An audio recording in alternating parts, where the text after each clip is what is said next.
Ricky अपने साथ पंख लेकर पैदा हुआ है। रिकी की मम्मी बहुत खुश है, उन्हें लगता है उन्होंने एक परी को जन्म दिया है। लेकिन रिकी का जन्म ऐसा क्यों हुआ? क्योंकि उनके माता पिता साथ में सिगरेट पीते हैं और वो दोनों एक ही केमिकल फैक्ट्री में काम करते हैं। केमिकल रेडिएशन से उनके डीएनए में बदलाव हो गया, जिससे वो ऐसे बच्चे को जन्म दे पाए जिसके पास पंख है। रिकी के बेड को कपड़े से ढकना पड़ता था जिससे वो उड़ ना जाए। कुछ वक्त बाद रिकी के पंख और बड़े हो जाते हैं और वो उसके कपड़े भी फटने लगते हैं। रिकी की मम्मी उनको चेक करती है तो उन्हें पता चलता है पंख 3 इंच और बड़े हो गए हैं। अब मम्मी उसके लिए एक ऐसी शर्ट बनाती है जिससे उसके पंख बाहर ही रहे।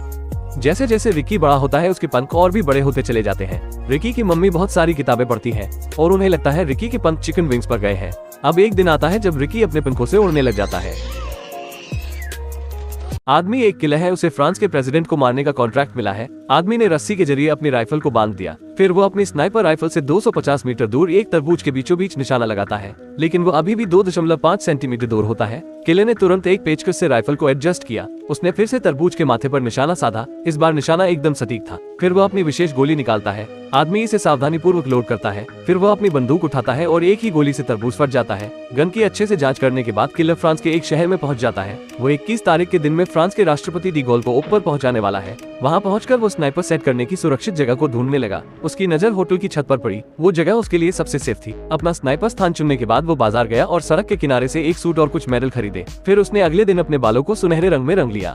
ये जलपरी चुपचाप अपने बच्चे को एक टोकरी में रखती है और वहाँ से निकल जाती है। फिर वो तैरकर एक जहाज की ओर जाती है और मुस्कुराते हुए एक मछुआरे की ओर अपना हाथ लहराने लगती है। इतनी खूबसूरत जलपरी को देखकर मछुआरा भी अपना हाथ हिलाने लगता है और जिससे जहाज आउट ऑफ कंट्रोल हो गया और एक जगह जाकर टकरा गया। जलपरी खुश थी कि उसकी योजना सफल रही और उसने अपने बच्चे को मछुआरे से बचा लिया। लेकिन जब वो अपने बच्चे के पास लौटी तो उसने देखा कि उसका बच्चा वहाँ नहीं है और जिस टोकरी में उसने बच्चे को रखा था उसे एक जहाज ले जा रहा है जिसमें एक पति पत्नी थे। ये देखकर जलपरी बहुत दुखी हो जाती है क्योंकि वो अपने बच्चे को फिर कभी नहीं देख पाएगी। अब जैसे ही जहाज किनारे पर पहुंचता है, पति पत्नी को कहीं एक बच्चे के रोने की आवाज सुनाई देती है और जब वे अपने जहाज की जांच करते हैं तो उन्हें बच्चा टोकरी में लिपटा हुआ मिलता है। उन दोनों की कोई संतान नहीं होती, जिससे उन्हें लगता है ये बच्चा उन्हें भगवान ने दिया है और वो उसे अडॉप्ट कर लेते हैं। 15 साल बाद वो लड़का बड़ा हो गया है और अब वो एक चैंपियन स्विमर है। यह एक अजीब बंद स्कूल है। यहाँ रहने वाली सभी 16 साल से कम उम्र की लड़कियाँ हैं, लेकिन उनका काम यहाँ पढ़ना नहीं है बल्कि अपनी चेहरे की त्वचा का ध्यान रखना है। उन्हें कैमरे के सामने तब तक मुंह धोना है जब तक लड़की को रुकने का ग्रीन सिग्नल न मिल जाए।